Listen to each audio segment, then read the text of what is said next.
welcome back to my channel. I hope you're all having a wonderful day. Today I'm about to shed a layer and open a whole new side to me that you probably don't know, but I am a huge board game person. Anyway, I wanted to share, I have just a pile of all the board games that I suggest to anyone who wants to get into playing board games, whether it be with friends, with family, or inappropriate ones you want to play with your friends. So if you want to see what I got going on to the left of me, then just keep on watching. So I think I'm gonna start off with just kind of like smaller games just to kind of get you into it. I play Spot It with I play this with anybody. This can be a pretty intense drinking game if you want it to be. But Spot It is you have a bunch of cards. So you have a bunch of icons that you have to pick between your partners. So you'll have two and you have to find the matching one. So there's the bottle. So this bottle is the same as that bottle. So what I would do is each person would have their own pile, is I would take my card and slap it onto their pile, and whoever loses their card first wins. There's also another version, there's many versions you can play with this. This is the middle, and you have a pile of cards. Then you could say, okay, these keys match up, and it's the same idea, you're just trying to get rid of your cards. Or you can play the opposite way, where you steal their card. So in this case, you would say it's the bottle, you would take their card, and whoever has the most cards or loses their cards first wins, or loses. But that's definitely one of my favorites. I like to play this one if we're just like starting a game night, because I get really competitive with this, and I just need to put my, my true self out there right on the table to say, okay, this is who I am. This is what's happening. I'm very competitive. I'm very loud. This, like, people say you're such a quiet person. You're, like, reserved. Then bring me to game night and I'm a whole other person. So this is one of my favorites just to start off the game night. If you have a bunch of friends over and you want to get, like, the party started, or, like, a nice icebreaker or something, this is a good game to start with. Another one kind of on the same idea. There's two versions of this. It's called Anomia. So this is the party version, and this is just kind of like the single version. This is a lot cheaper than this one. This just has every category possible, and this just has like a few. So I'll start off with just the small one because it's pretty much all you need. But you get two piles like this, where they both have symbols. So this one says aquarium animal, and the other one says author, and they both have these two symbols. So you flip over your cards, everyone goes one at a time. So once you have the same symbol, when you match up with someone, I'm gonna be having to answer what a famous dog is, and then my partner is gonna have to answer what a shoe is. So he or she could say sandal, and I could say Clifford the Big Red Dog or Snoopy.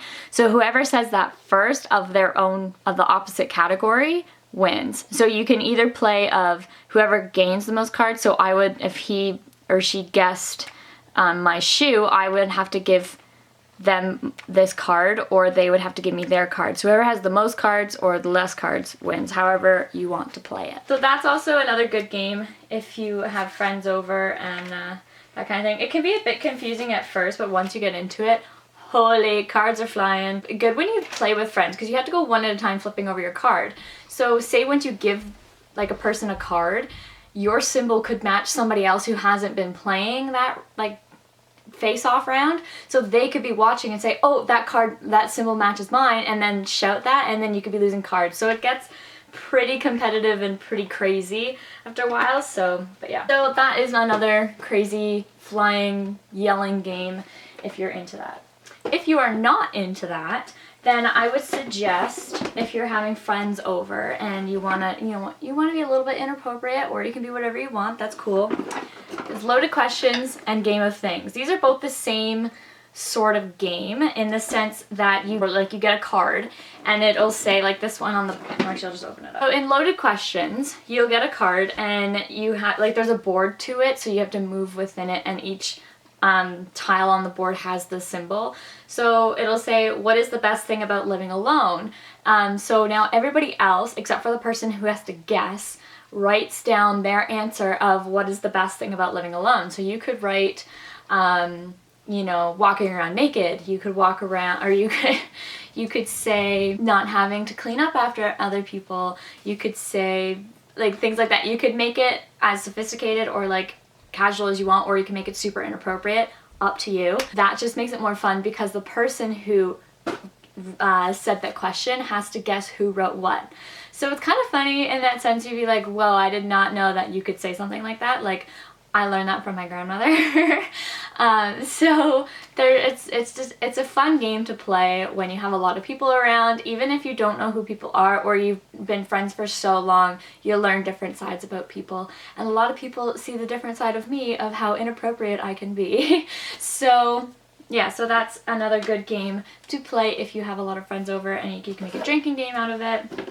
And all that stuff. So yeah, and it's the same thing with Game of Things. You have like this one on the box. I won't want to open it up, but it says things people do when no one is looking. Again, people write down their response, hand it in, and then one person has to guess who wrote what.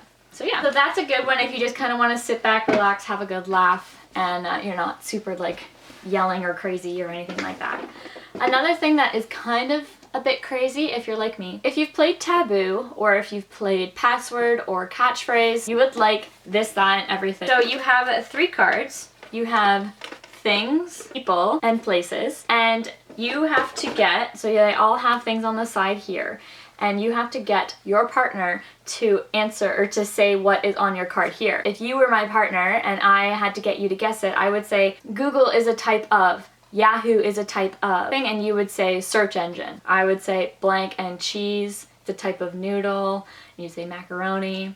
I don't even know if those were good examples of like me like having you guess it. Let me know in the comments if you knew what I was talking about. Otherwise I need to up my game. So anyway, those things are kind of fun. I played this with my grandparents the other day and it was so funny. If you see my Twitter, you would see one of the guesses that my grandparents did, and it was the funniest thing ever. So all my socials are in the link or in the description below, so definitely go check that out and like it or retweet it if you know what I'm talking about, because oh my god, I was in tears laughing.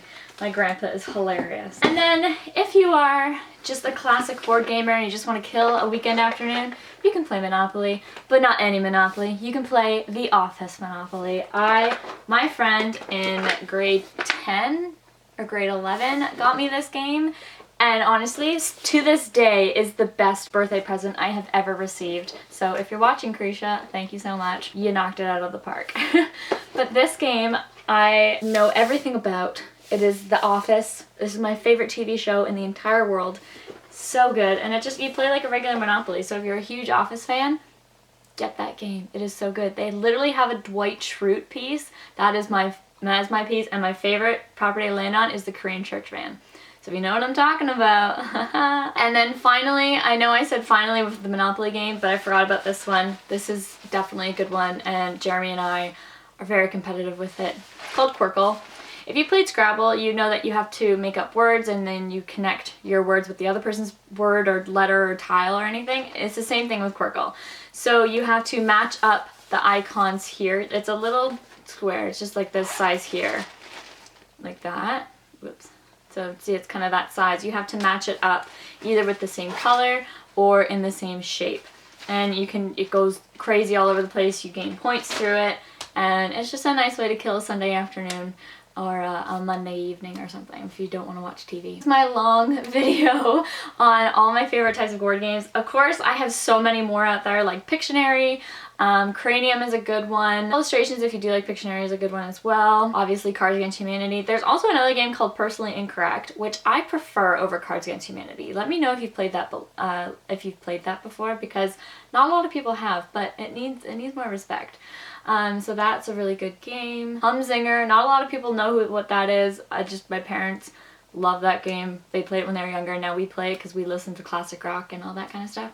Yeah, anyway, let me know if you want me to make another video of like more specific games for like specific people or categories or things like that, and I would love to share with you guys and talk about it. So give it a thumbs up if you enjoyed the video, and I will make another one of these if you want. But yeah, so that's all I have for today's video. If you enjoyed it, give it a thumbs up. Don't forget to hit that subscribe button down below if you enjoy my content, and I will see you all in Wednesday's video. Bye!